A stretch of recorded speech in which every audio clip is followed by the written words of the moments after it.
है, सेल जैसे ही दूसरे सेल की वॉल को टच करता है तो वो अपनी ग्रोथ रोक देता है और वहीं पे सेल का साइज अल्टीमेट आ जाता है। पर ये जब प्रॉपर्टी खो जाती है तो यहाँ पे बनता है कैंसर। अब जो हमारे वेजिटेबल या फाइबर्स होते हैं ना, फाइबर्स वेजिटेबल फ्रूट्स अनाज सब में मिलते हैं। अपन बोलते हैं ना दाल छिलके वाली खानी चाहिए क्योंकि छिलके में फाइबर्स होते हैं। तो ये फाइबर्स क्या करते हैं, फाइबर्स में कुछ ऐसे सब्सटेंसेज होते हैं जो ये वाली प्रॉपर्टी होती है ना सेल में कि वो एक ग्रोथ एक टाइम के बाद रुक जाते हैं, पर इसके अपोजिट अगर प्रॉपर्टी आ गई तो फिर वो कैंसर कॉज कर रही है। तो ये वाली जो प्रॉपर्टी है कैंसर कॉज करने वाली किसी सेल की, उस प्रॉपर्टी को एक्टिवेट नहीं होने देते हैं। या कैंसर के सेल्स अगर बन रहे होंगे तो ये उसको डिस्ट्रॉय कर देते हैं, कुछ ऐसे सब्सटेंसेस रिलीज होते हैं। तो फाइबर्स अगर कोई खाने में फाइबर ले रहा है ना तो उसमें कैंसर होने के चांसेस भी कम हो जाते हैं। और यही रीजन है जिनको कैंसर होता है ना उन्हें डॉक्टर खुद सजेस्ट करते हैं कि फाइबर रिच डाइट लेने। देखो उस टाइम पे अपन क्या पिलाते हैं, एकदम सिंपल खिचड़ी और फ्रूट्स। किसी भी पेशेंट को फ्रूट्स खिलाते हैं ना, रीजन ये होते हैं। ठीक है, आगे बढ़े। फिर include plenty of water. Water तो बहुत जरूरी है क्योंकि हमारी बॉडी ही वाटर से बनी है। ठीक है, सर्व सॉफ्ट खाना। देखो एकदम बहुत टाइट खाना भी नहीं खाना है, पता चला दांत ही टूट गए। फिर वेल कुक्ड होना चाहिए, मैश्ड होना चाहिए। Finally cut food in meals if there is a problem in eating. अगर आपको प्रॉब्लम है तो फिर आप फूड्स को कट करके भी खा सकते हो। अच्छा, सब्जी जो है अपन आलू टमाटर काटते हैं तो ये बड़े टुकड़ों में काटनी चाहिए या छोटे छोटे पीसेस में?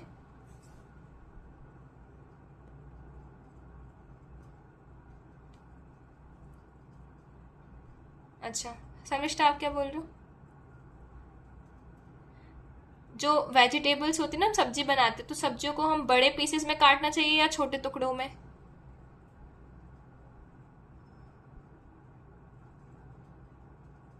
बड़े में काटना चाहिए। तो गुड दीपक, देखो बड़े टुकड़ों में क्यों काटना चाहिए, क्योंकि जो हमारे फ्रूट्स या वेजिटेबल्स होते हैं ना, जो हमारे वेजिटेबल्स होते हैं, अगर हम इनको काट देंगे बहुत छोटे छोटे पीसेस में तो इनकी जो अंदर की मिनरल्स हैं या जो भी सब्सटेंसेस है जो हमें चाहिए हैं वो कहीं ना कहीं डिवाइड हो जाते हैं या लॉस हो जाते हैं। इसलिए सब्जी को बड़े टुकड़ों में काटना चाहिए, क्योंकि जब हम उसको कुक करेंगे ना तो कुक करते टाइम तो चलो ठीक है बैक्टीरिया वगैरह किल होते हैं, वो सब तो होता है, पर कुकिंग की वजह से कुछ सब्सटेंसेस या तो इन्वायरमेंट में मिल जाते हैं, वेपर बन के उड़ जाते हैं, या तो डिस्ट्रॉय हो जाते हैं।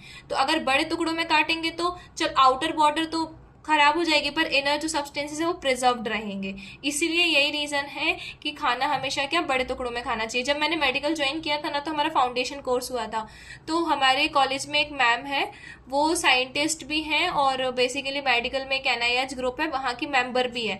तो उन्होंने ना एक लाइन बोली थी, वो लाइन मुझे आज भी याद है कि एक डॉक्टर के घर में ना कभी भी छोटे टुकड़ों की सब्जी नहीं बननी चाहिए। उसका मतलब उन्होंने ये चीज़ बोली थी तो मुझे वहां से याद आ गई, तो मैंने बताया यहाँ पे। ठीक है, चलो तो फिर अब नेक्स्ट यहाँ पे हमें फाइबर रिच फूड खाना है। इसके मैंने बहुत सारे रीजंस बता दिए क्यों ऐसा करना है। अभी डोज चल रहा है, डोंट बातें पढ़ते, पहले डोज पढ़ लेते पूरे। ठीक है, फिर इंक्रीज द मील फ्रीक्वेंसी।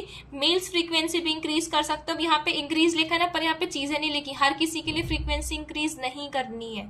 ठीक है, फिर reduce total amount of food serve. देखो जैसे मान लो हम हैं, अभी हम किस ग्रुप में हैं, जब हमारी बॉडी बहुत अच्छे से फंक्शन कर रही है, हमें हर थोड़ी थोड़ी देर में खाना नहीं खाना है क्योंकि हमारे एंजाइम्स डिस्टर्ब हो सकते हैं। ठीक है, तो हमें एक मील सेट करनी, उस मील में ही खाना, मील टाइम सेट करना, उस मील टाइम में खाना खाना है।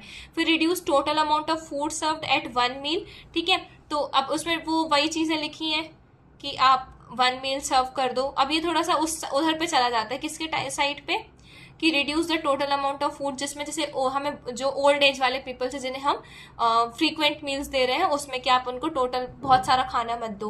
Encourage regular pattern of food intake. फिर इंकरेज करना है एल्डरली पर्सन को कि वो खाना खाएं और क्या करें, with the other members of the family, दूसरों के साथ बैठकर खाना खाएं।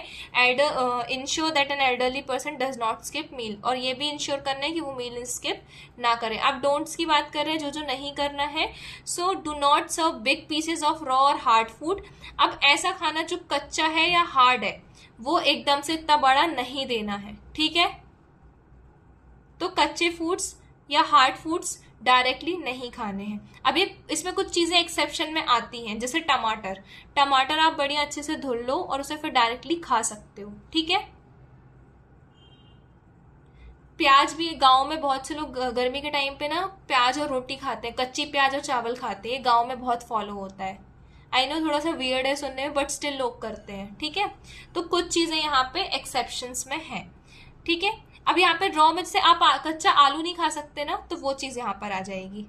फिर avoid serving strongly flavoured food, जिनमें बहुत ज्यादा फ्लेवर है उसे अवॉइड करो। जैसे केला जो पक जाता है कितनी तेज स्मेल आती है उसमें से, है ना। तो कुछ चीजें ऐसे हमें अवॉइड भी करनी है। अब यहाँ पे स्ट्रॉन्ग स्मेल मतलब गंदी स्मेल है, ठीक है, फोल स्मेल है। Bland foods need not necessarily be given. अच्छा ब्लैंड मतलब क्या होता है?